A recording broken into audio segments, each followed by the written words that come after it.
John's going to be reading some of his poetry for us. Just watch yourself. I'll step aside, away from the microphone. One of them was written in 1944. John's going to tell us about a story. Thank you.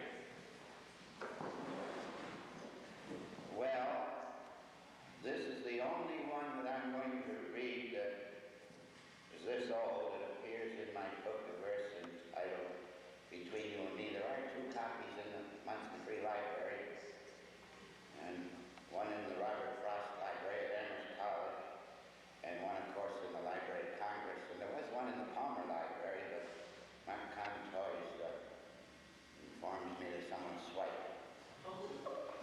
I guess that's a left-handed compliment.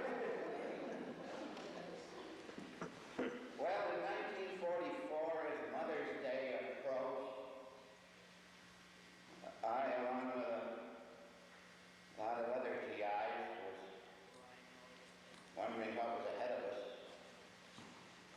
And I had this strong urge to send home a message to my mother. And so here's our Hidden Dreams. To Mother, I wrote it. I put it into an envelope, and the Battery CO read it, because he's the censor, and called me in and said, "Auchter, I want to show this to our battalion commander." The colonel liked it and had a couple of thousand copies printed. And can you picture a couple of thousand GIs coloring in the border, which was done by another GI, Ken Crochet? A couple of thousand GIs coloring in the border with crayons and sending them home to wives and mothers. Of Hidden Dreams. How little do I know of your supernal dreams, how little your pigtail wanderings, your fancy patterns out of childhood frills and dreams for what the impenetrable future brings.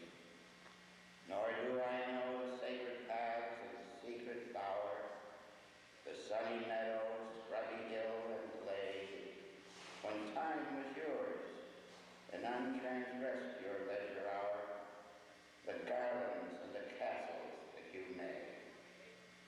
How little do I know of what your life has been, how little of the girl who nourished me, who cleared a path and dreamed a little more again behind her dimpled smile and womanly.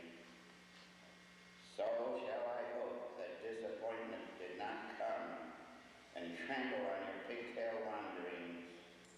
Did not your hidden dreams and fondest hopes be numb, nor break your faith in what the future brings.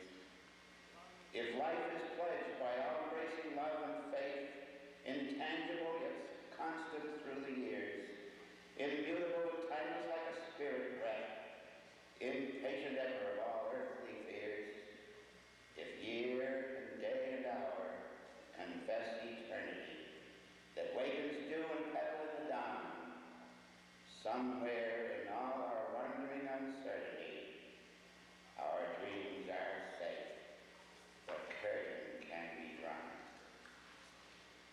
That was written over 50 years ago.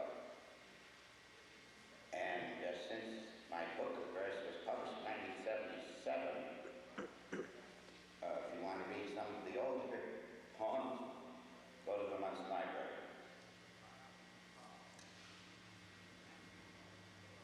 February 8th of this year, I wrote a poem entitled The Cherry Tree.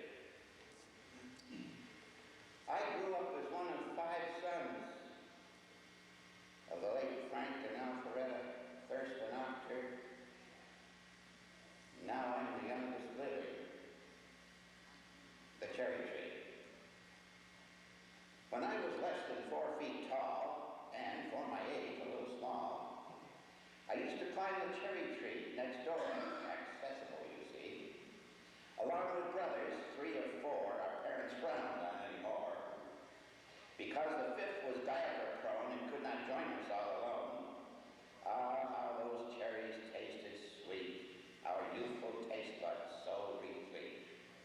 The three of